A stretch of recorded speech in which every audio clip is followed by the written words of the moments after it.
j'allais dire, internationale. Et ça montre aussi que les RDC montent, au lieu que nous soyons toujours dans l'ancien temps, l'archaïque et tout cela, mais nous sommes bien avancés en technologie. Et toutes les félicitations aux profs, en tout cas pour cette implication et cet investissement.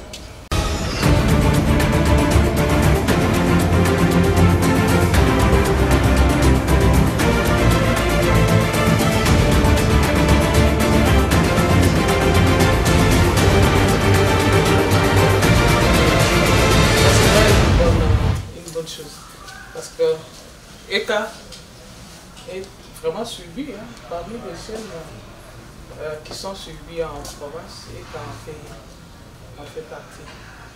En tout cas, c'est une bonne chose, c'est pourquoi je tiens à remercier le prof Gabo. Il était quand même parmi les premiers à nous visiter quand on a pris la tête. Et en tout cas, il nous a promis qu'il va nous accompagner dans beaucoup de choses. Et voilà l'exemple. Et la visibilité est toujours avec nous, puisque nous voulons aussi rendre nos actions visibles.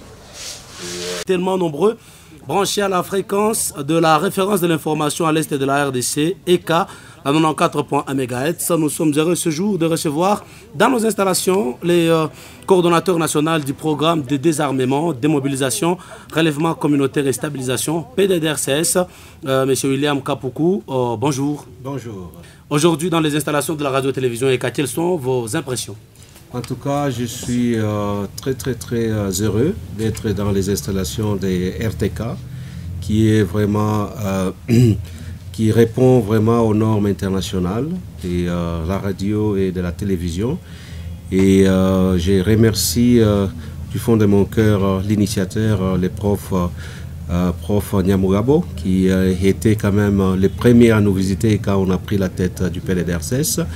Et en tout cas, je vois que cet outil, c'est un outil qui va beaucoup nous aider, et surtout dans la visibilité des actions du PDDRCS, et enfin que nous puissions aussi l'utiliser dans la sensibilisation des groupes armés locaux et des groupes armés étrangers, et pour les sensibiliser à adhérer au PDDRCS, et que nous puissions amener la paix à l'Est et surtout dans la province du Sud Kivu.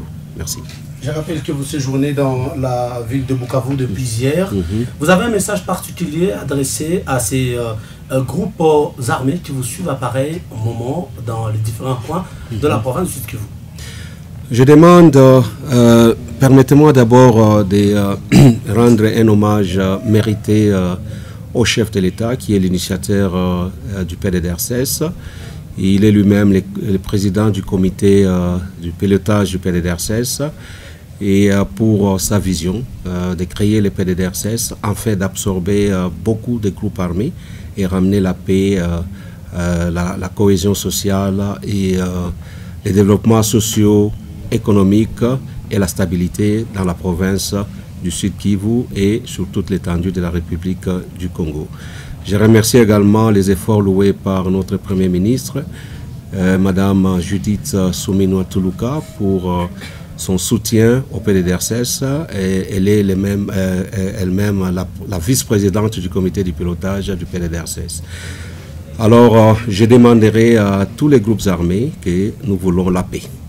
Nous voulons la paix, et que la paix va nous faciliter le développement de la province. Nous avons déjà les programmes du PDDRCS. Nous sensibilisons tous les groupes armés à se rendre au PDDRCS. Comme le président lui-même a dit, le PDDRCS est un pilier crucial pour la paix sur la République du Congo. Les groupes armés, nous sommes prêts au PDDRCS, et que nous allons, comme le chef a dit, offrir aussi des perspectives